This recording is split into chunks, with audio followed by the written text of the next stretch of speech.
Do kishte dash kolektet tu Maqedonas të vinin me ty ta fshinjin atë paru? Pa dyshim. Duke u kthyer në shtëpi them hajt kaloj mos ta shoh a është ende. Fatkeqësisht ishte ende, nuk ishte pastruar dhe shkova fillimisht në shtëpi, ishte dita e diel, u informova se me çka mund ta pastroj. Nejse ti bim pak më shkurt, thira përsëri këtë shokun, shkuam aty tek vendi, e pastruam dhe rastësisht i thash shokut bëj disa fotografi sepse dua t'i hedh në rrjetet e mia sociale, t'jap një mesazh.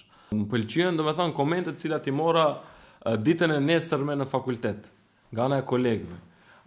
Ishte një ndjenje mirë dhe ndryshe kur kolegët e mi Maqedonas domethënë e përkrahnin shumë këtë gjë që ashtu duhet të jetë, por disi nuk e pret në një farë mënyre, por kur ata masovikisht domethënë gjithë që e njihja, gjithë përkrahen dhe gjithë mi dhan lëvdatat, aty domethënë e parë se siç thash ka shpresë tek ky shtet, tek rinia jon.